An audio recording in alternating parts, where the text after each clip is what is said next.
Hello, in this video, I'm going to give you 5 tips of things you can do for a Catholic Advent. So these are things that you can do at home with your family, in a Catholic school classroom, or in a parish religious education setting.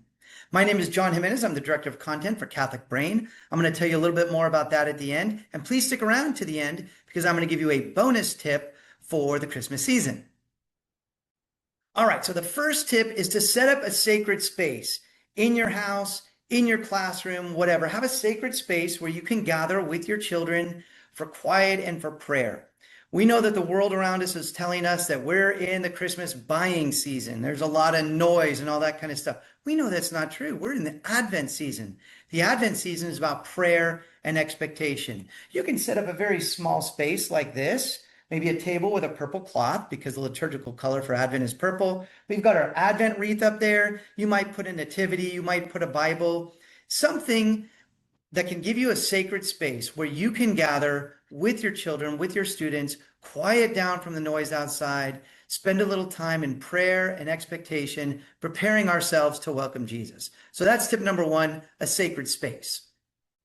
Tip number 2 is something called the Good Deeds Manger. This one's from Starlight. I'll put the link down below. This is something that you could put in your sacred space if you want, but our manger's empty because we're waiting for the coming of Christ. It's a symbol of our expectation. But you can see this doesn't really make a very comfortable bed for Jesus. So what we're going to do is we're going to fill our manger with straw to try to make a comfortable bed. But we don't get to put straw in any time we want. We're going to put straw in any time we do something this Advent. Maybe it's a good deed. Maybe it's some extra prayer. Maybe it's a sacrifice. Anything that I can offer to Jesus this Advent, when I do something like that, I'm going to put some straw in the manger so that by Christmas, we've filled it up with straw. We've made a wonderful place for Jesus to rest. But really what we've done is we've filled up our hearts. We've made our hearts a wonderful place for Jesus to rest. And then come Christmas, we can put Jesus in the manger. It reminds us that Christ has come. We've prepared a place for him in our good deeds manger, and we've prepared a place for him in our hearts. So that's the good deed manger. That's tip number 2. Tip number 3 is something a lot of people are familiar with, and that's our Jesse tree. If you don't know what a Jesse tree is, it's a tree that every day we're going to put a new ornament on, something related to the Old Testament and the family tree of Jesus. These are made from Meyer Market Designs. I'll put the link down below. And it comes with a book. This has scripture passages you can read every day and reflections. And each day we're going to follow the family history of Jesus. And we're going to enter into that period of waiting and expectation that the people of Israel were in as they were waiting for the coming of the Messiah. We're waiting for the coming of Christ, and we're going to enter into that period of waiting and expectation that Israel was in for all those years as we're getting ready for Christmas.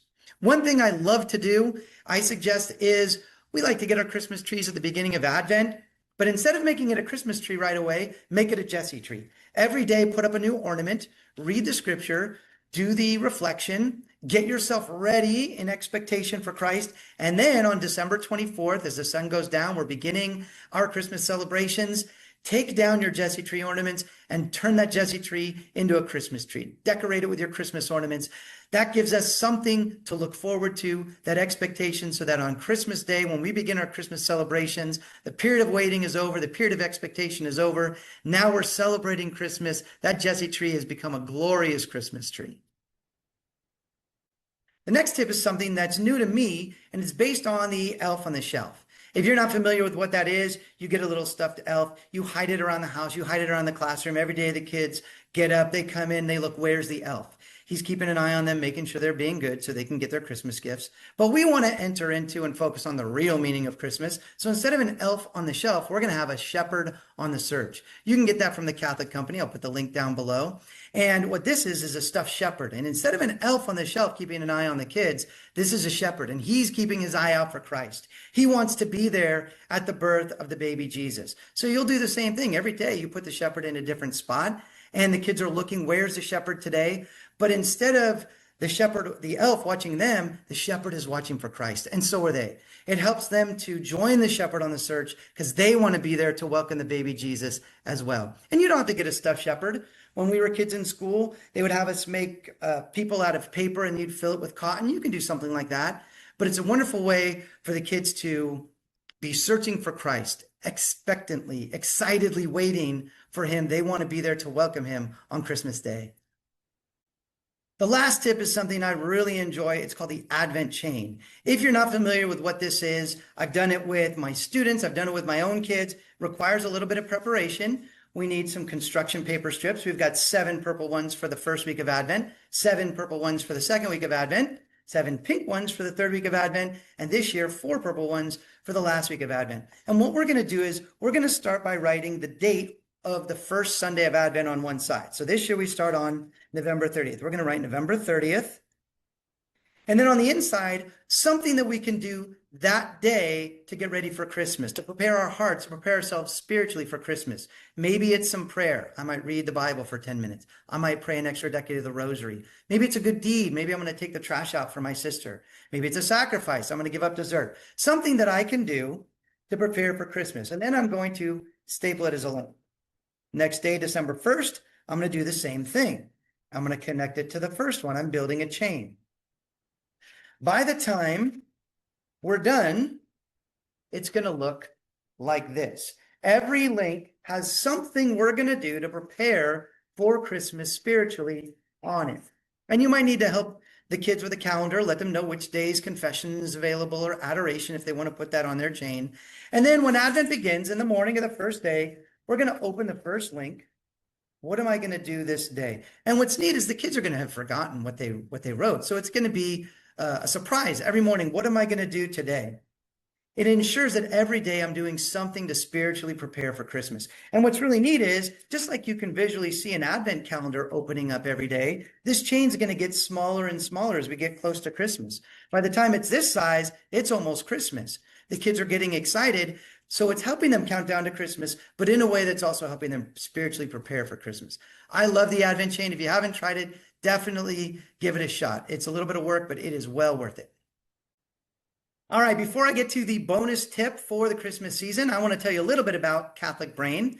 We are an online faith formation platform for Catholics. We've got videos, we've got lessons, we've got coloring pages, we've got all sorts of things to help kids get immersed and get excited about their Catholic faith. We also have a full curriculum, pre-K through 8th grade. It's on the USCCB approved curriculums list. We also have sacramental prep materials, First Communion, First Reconciliation, Confirmation. So I would encourage you to go to CatholicBrain.com, get a free trial, and check out what we have to offer. Lots of Advent resources there as well. We do have a store.CatholicBrain.com, where you'll find some good gift ideas. We have a Christmas gift box right now. We've got a wonderful Catholic story Bible for children, Marian consecration program for families, a math activity book that can get the kids engaged in the Mass, reflecting on the gospel reading, help them to engage more with the Mass. So check that out also, store.CatholicBrain.com. Now, the bonus tip for Christmas. We know we're preparing all Advent for Christmas. Everyone's going to be celebrating on December 25th. Then the rest of the world says, okay, December 26th, Christmas is over. You can put your trees out on the curb. Let's get ready for New Year's. We know that's not true. December 25th is day 1. We've got an octave to celebrate. We've got the 12 days of Christmas, and we've got the Christmas season beyond that. We want our kids to be celebrating throughout the Christmas season, but they feel what's happening in the culture. They feel the letdown. So help them. One thing you can do, get yourself a set of wise men. They can be wooden, they can be ceramic. You can get just a little cheap plastic wise men, put them somewhere in the house, somewhere in the classroom. And as we get closer to the Epiphany, move them closer to where your nativity scene is. We're not hiding them like we were with the shepherd on the search, but we're moving them every day a little bit closer to the nativity. And we're going to travel with them to honor Jesus on the feast of the Epiphany. And then celebrate the Epiphany. That's a big feast day. I would suggest don't open all your Christmas gifts on Christmas. What we like to do, we like to open the gifts with the extended family when we're together with them on Christmas Day. But the gifts to each other, we save for the Epiphany. I take the day off of work. We get up, we have a nice breakfast, we go to Mass, then we come home and open our gifts. It's something for the kids to look forward to, and also to remind them that Christmas is more than a day. We're celebrating this whole season. So make a big deal out of the Epiphany. Help them to really celebrate throughout the Christmas season and not just on Christmas Day. So that's our bonus tip for Christmas. I want to end this video with a thank you. This is my first YouTube video, so I'll apologize for that. I'm sure they'll be getting better as time goes on. And I want to truly wish you a very, very blessed Advent and a very Merry Christmas. God bless you.